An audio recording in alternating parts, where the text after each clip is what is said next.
আসসালামু আলাইকুম প্রিয় প্রিলিমিনারি টু মাস্টার্স এর স্টুডেন্টের শিক্ষার্থীরা, রকিবুল 24 এ তোমাদেরকে স্বাগতম। আমি তোমাদের রাকিব স্যার। দীর্ঘ 8 বছর ধরে গবেষণা পদ্ধতি ও পরিসংখ্যান শিখিয়ে আসতেছি, তার ধারাবাহিকতায় আজকে আমি তোমাদেরকে প্রিলিমিনারি টু মাস্টার্স এর গবেষণা পদ্ধতি পরিসংখ্যান পরীক্ষা 2023 অনুষ্ঠিত হবে 12 জুলাই 2026। আজকে আমি তোমাদেরকে গড় ব্যবধান এবং প্রচুরক শেখাবো। গত ক্লাসে আমি তোমাদেরকে 3টি অঙ্ক শিখিয়েছি, আজকে আমি 2টি তোমাদেরকে অঙ্ক শেখাবো। ইনশাআল্লাহ এই 5টি অঙ্ক করলে তোমরা সংক্ষিপ্ত প্রশ্নের ক্ষেত্রে 3টি অঙ্ক হুবহু কমন পাবে, এতটুকু আমি তোমাদেরকে গ্যারান্টি দিয়ে দিচ্ছি। কারণ আমি 2018 সাল থেকে গবেষণা পদ্ধতি পরিসংখ্যান কিন্তু পড়িয়ে আসতেছি। তো কথা না বলে মূল ক্লাসে চলে যাই। তো দেখো, প্রিলিমিনারি টু মাস্টার্স রাষ্ট্রবিজ্ঞান বিভাগ গবেষণা পদ্ধতি ও পরিসংখ্যান। আজকে আমি মূলত তোমাদেরকে গড় ব্যবধান, প্রচুরক নির্ণয় শেখাবো, সংক্ষিপ্ত প্রশ্নের অঙ্কের সমাধান রাকিব স্যারের 8 বছরের অভিজ্ঞতার আলোকে। প্রিয় শিক্ষার্থীরা, রকিবুল 24 পাবলিকেশন তোমাদের জন্য প্রিলিমিনারি টু মাস্টার্স রাষ্ট্রবিজ্ঞান বিভাগের সকল বিষয়ের যতগুলো তোমাদের 8টি সাবজেক্ট আছে 8টি সাবজেক্টের উত্তর সহকারে পিডিএফ ফাইল তৈরি করেছে একদম সহজ ভাষায়, যেখানে ক, খ, গ বিভাগের উত্তর দেওয়া আছে, খ এবং গ বিভাগের মাত্র 15টি করে প্রশ্ন দেওয়া আছে, সবগুলো উত্তর সহকারে। যে পরীক্ষা শুরু হবে 9 জুলাই 2026। যারা প্রিলিমিনারি টু মাস্টার্স রাষ্ট্রবিজ্ঞান বিভাগের শিক্ষার্থীরা রয়েছে, তারা সকল বিষয়ের বা সকল সাবজেক্টের উত্তর সহকারে পিডিএফ ফাইল ক্রয় করতে চাও, তারা হোয়াটসঅ্যাপ এবং ইমোতে যোগাযোগ করো 01744559475। এই নম্বরে এসএমএস করে লিখবা প্রিলিমিনারি টু মাস্টার্স রাষ্ট্রবিজ্ঞান বিভাগ। তো এখন মূল ক্লাসে চলে যাই। তো দেখো, প্রিলিমিনারি টু মাস্টার্স রাষ্ট্রবিজ্ঞান বিভাগ সাজেশন গবেষণা পদ্ধতি পরিসংখ্যান। আমি তোমাদেরকে 5টা অঙ্ক দিয়েছিলাম এবং আজকেও দিচ্ছি। এই 5টির মধ্যে তোমরা 3টি অঙ্ক কমন পাবা। তোমাদেরকে কিন্তু খ বিভাগে 3টি অঙ্ক দিতে হয়। তো দেখো, গত ক্লাসে আমি মধ্যমান ব্যবধানাঙ্ক অর্থাৎ পরিমিত ব্যবধানাঙ্ক এবং পরিসর অঙ্ক এই 3টি অঙ্ক করিয়েছি। যদি ক্লাসটি মিস করে থাকো, এই ভিডিওর ফার্স্ট কমেন্টে আমি লিংক দিয়ে দিব, সেই লিংকে ক্লিক করে 1 নং ক্লাসটি দেখে নিবা। আর আজকে আমি তোমাদেরকে গড় ব্যবধান এবং প্রচুরক শেখাবো। আজকে আমি তোমাদেরকে কি শেখাবো? গড় ব্যবধান ও প্রচুরক। তো দেখো, আমি তোমাদেরকে শেখাবো গড় ব্যবধান। প্রশ্নটা দেখো, প্রশ্ন কি? নিচের উপাত্ত থেকে গড় ব্যবধান নির্ণয় করো। তো দেখো, এখানে কিন্তু কিছু মান দেওয়া আছে। তো গড় ব্যবধান অঙ্ক করার ক্ষেত্রে অবশ্যই তোমাদেরকে প্রথমে সূত্রটি রাখ করতে হবে। সূত্রটা কি? এটার নাম হলো সামেশন। এই দুইটি খাড়া চিহ্ন, এই খাড়া চিহ্নকে বলা হয় মডুলাস। এই খাড়া চিহ্নকে বলা হয় মডুলাস। এই চিহ্নটির কাজ হলো মাইনাস মানকে প্লাস মানে রূপান্তর করা। খাড়া দুই চিহ্নকে বলা হয় মডুলাস। এই চিহ্নকে বলা হয় মডুলাস। এর যে মাইনাস মানগুলো থাকবে, সে মাইনাসকে বাদ দিয়ে প্লাসে রূপান্তর করে। এরপরে দেখো, x - x bar divided by n, n। এখন প্রশ্ন হলো, স্যার x এর মান কোনগুলো?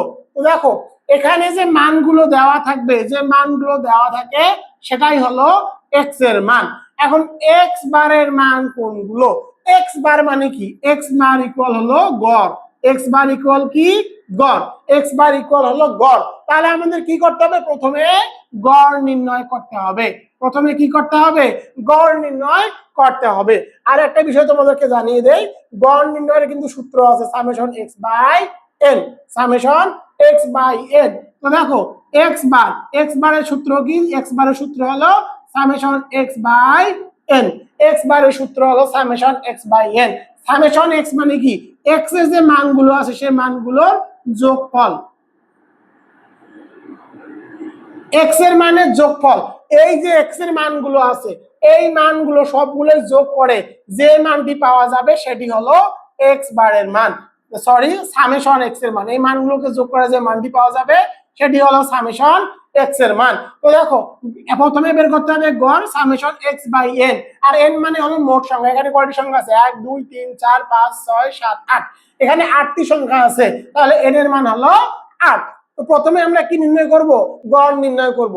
এই এই অংশটুকু বাদ দেওয়া আগে আগে এই মানগুলোকে, যে মানগুলো আছে এক্স এর মানগুলো তো অঙ্ক থেকে নিলাম, এই মানগুলোকে সবগুলো মানকে যোগ করতে হবে। এই সবগুলো মানকে যদি যোগ করো তাহলে তুমি মান পাবা 61। তো প্রথমে আমাদের কি কি করতে হবে? সূত্রর জন্য প্রথমে আমাদেরকে গড় নির্ণয় করতে হবে। তো দেখো আমি এখানে লিখে দিয়েছি, আমরা জানি গড়, গড় ইকুয়াল কি? X bar. X bar equal কি? Summation X by N. Summation X মানে হলো এক্স এর যোগফল, এই যোগফল করে আমরা কত পেয়েছি?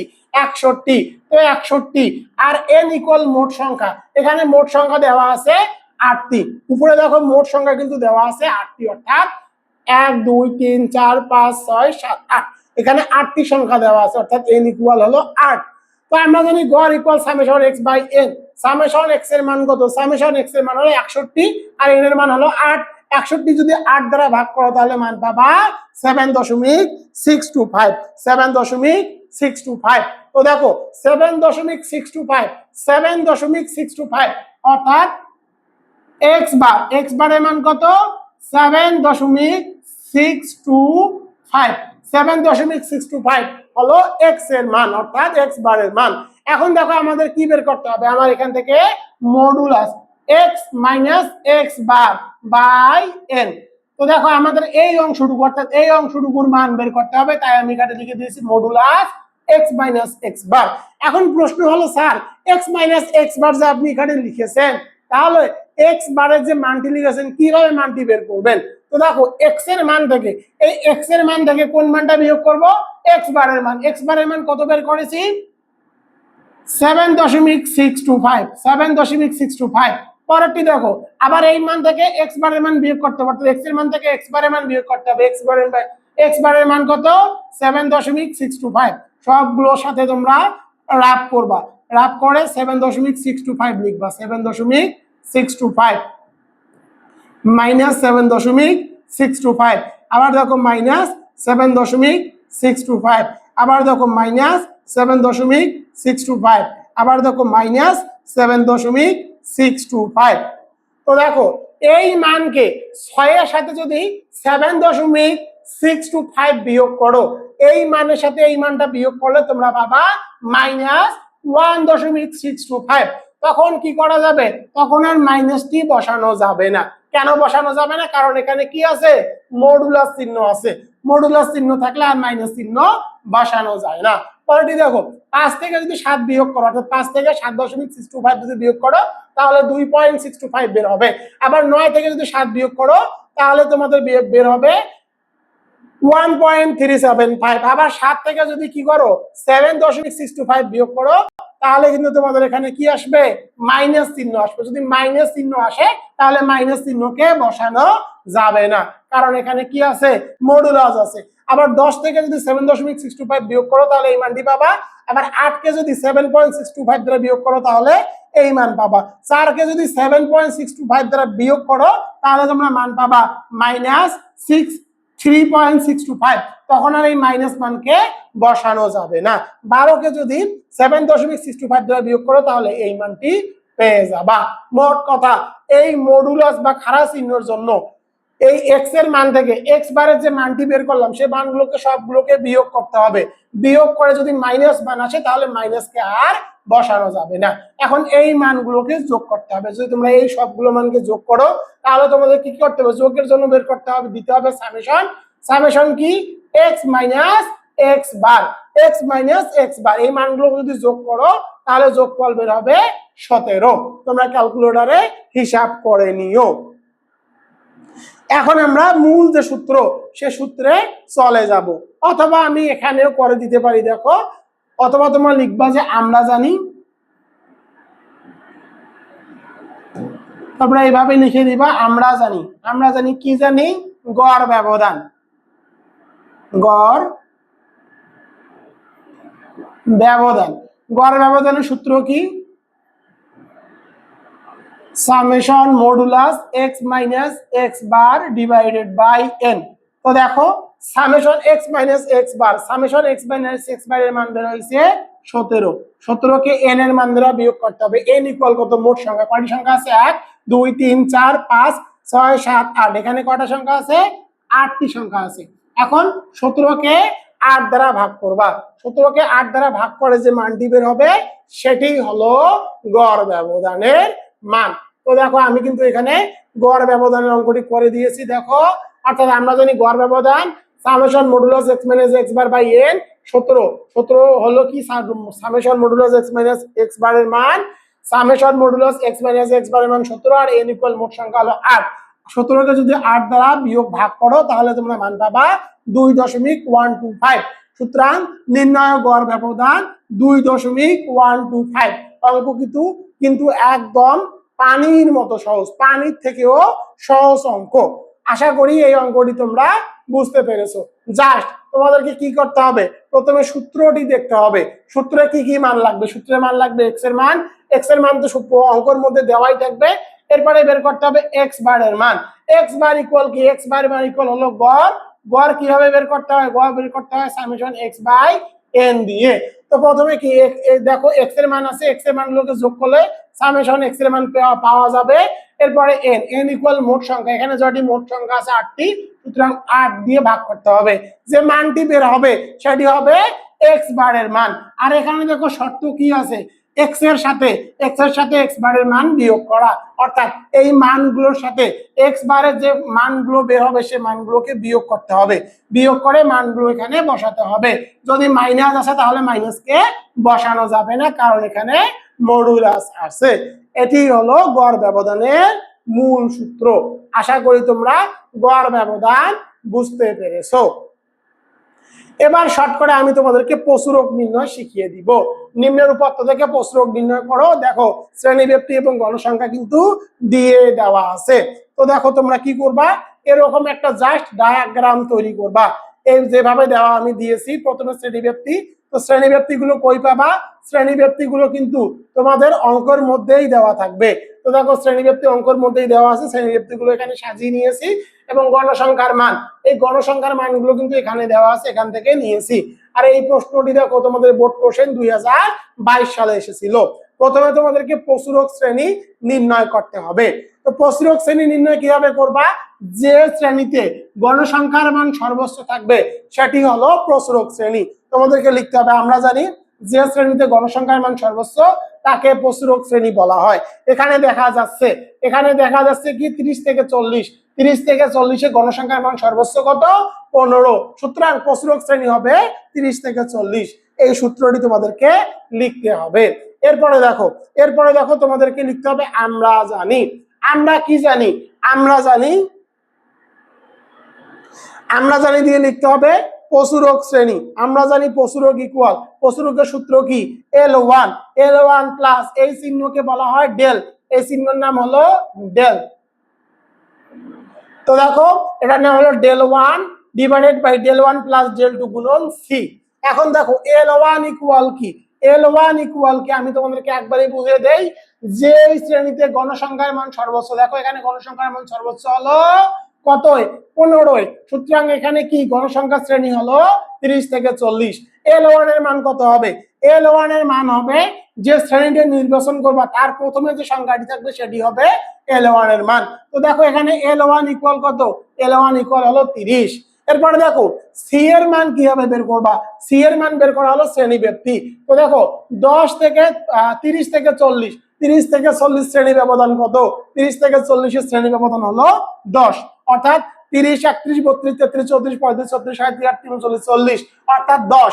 অর্থাৎ সি এর মান হবে 10। শ্রেণী ব্যবধান যত থাকবে সেটি হলো সি এর মান। এখানে শ্রেণী ব্যবধান দেওয়া আছে 10, বেশিরভাগ ক্ষেত্রে শ্রেণী ব্যবধান 10 থাকে।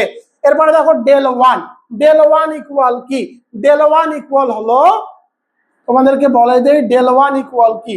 del1 ইকুয়াল হলো যে শ্রেণীতে গণসংখ্যার মান সর্বোচ্চ সেই সংখ্যাটা আগে লিখবা, সেই সংখ্যাটা লিখবা বিয়োগ লিখে উপরের যে সংখ্যাটি থাকবে সেটার সাথে মাইনাস করলে যে মানটি পাওয়া যাবে সেটি হলো del1 এর মান। 15 থেকে যদি 7 বিয়োগ করো তাহলে তোমরা পাবা 8। আর দেখো del2 এর মান কত? del2 এর মান কিভাবে বের করবা? এই যে del2 এর মান, ডেল টু এর মান কিভাবে বের করবা, যে শ্রেণীতে গণসংখ্যার মান সর্বোচ্চ থাকবে সেই সংখ্যাটা লিখবা, এরপরে এর যে নিচের সংখ্যাটি থাকবে সেই সংখ্যাটি লিখতে হবে। নিচের সংখ্যা কত? 8। 15 কে যদি 8 দ্বারা বিয়োগ করো, 8 9 10 11 12 13 14 15, তাহলে মান বের হচ্ছে 7। দেখো আমি কিন্তু শর্টকাটে শিখিয়ে দিলাম, শর্টকাটেই কিন্তু শিখিয়ে দিলাম, এখন মানগুলোকে বসিয়ে দিব। তো দেখো এখানে প্রসরক equal L1 del 1 divided by del 1 plus del 2 গুণন সি। তো দেখো L1 এর মান কত, অর্থাৎ শ্রেণী কিন্তু আমরা বের করেছি কত, 30 থেকে 40, আমরা শ্রেণীটা বের করেছিলাম। শ্রেণীর প্রথমে যে সংখ্যাটি থাকবে সেটি হবে L1 এর মান। 30 হলে এখানে L1 এর মান ডেল 1 ইকুয়াল কত, যেখানে সর্বোচ্চ মান থাকবে, যে শ্রেণীতে 30 থেকে 40, 30 থেকে 40 আমাদের শ্রেণী ছিল, এখানে সর্বোচ্চ মান দেওয়া ছিল 15, আর ডায়াগ্রামে উপরে ছিল 7 এবং নিচে ছিল 8। ডেল 1 ইকুয়াল কি, ডেল 1 ইকুয়াল হলো সর্বোচ্চ মান বিয়োগ উপরের মান, আর ডেল 2 ইকুয়াল কি, সর্বোচ্চ মান বিয়োগ নিচের মান। এই দেখো 15 বিয়োগ 7 8, আর ডেল 2 ইকুয়াল কত, 15 বাই বিয়োগ 8, সরি 15 বিয়োগ 7 হলো 8, 15 বিয়োগ 8 হলো 7, আর সি ইকুয়াল কি, শ্রেণীর ব্যবধান 30 থেকে 40, ব্যবধান কত, 10। L1 ইকুয়াল তো আগেই শেখালাম, এখন জাস্ট মানগুলোকে বসাতে হবে। L1 এর মান বসালাম, ডেল 1 এর মান বসালাম, ডেল 1 এর মান হলো 8, ডেল 2 এর মান 7। এরপরে দেখো C equal 10, C equal 10, C equal 10। এখন দেখো এই ঠিক থাকলো, 8 কে যদি 7 দ্বারা যোগ করো তাহলে মান বের হচ্ছে 15, আর 10 এখানে ঠিক থাকলো, 30 ও ঠিক আছে, 30 ঠিক থাকলো। দেখো 8 কে যদি 15 দ্বারা ভাগ করো, 8 কে যদি 15 দ্বারা ভাগ করো তাহলে বের হবে 0.5333 গুণন 10। এই মানকে এই মান দ্বারা যদি গুণ করো, 10 কে যদি 0.5333 দ্বারা গুণ করো তাহলে বের হবে 5.333, আর সামনে 30, এই মানকে এই মান দ্বারা যদি যোগ করো তাহলে বের হবে 35.33। সুতরাং প্রচুরক শ্রেণী কত, 33.35। প্রিয় শিক্ষার্থীরা, তোমরা যারা রাষ্ট্রবিজ্ঞান বিভাগের শিক্ষার্থী রয়েছো, তোমাদের জন্য কিন্তু তোমাদের যতগুলো সাবজেক্ট আছে এই সকল সাবজেক্টের উত্তর সহকারে রকিবুল 24 পাবলিকেশন তোমাদের জন্য পিডিএফ ফাইল তৈরি করেছে। স্ক্রিনের মধ্যে কিন্তু পিডিএফ গুলো দেখতে পাচ্ছ, এই পিডিএফ গুলো দেখো, একদম সহজ ভাষায় কিন্তু আমি এগুলো তৈরি করেছি, একদম উত্তর সহকারে, অর্থাৎ ক খ গ বিভাগের উত্তর সহকারে শর্টকাট সাজেশন আমি তোমাদের জন্য তৈরি করেছি। তোমরা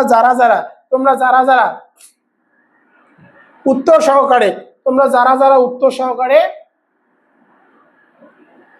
পিডিএফ ফাইলগুলো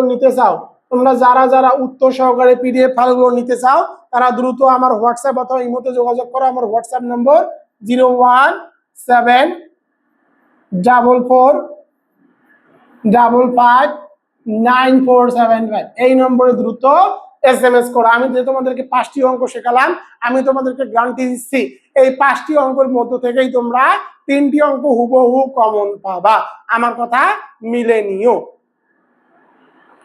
তো প্রিয় শিক্ষার্থীরা, তোমাদের কাছ থেকে এখান থেকে বিদায় নিচ্ছি। আসসালামু আলাইকুম।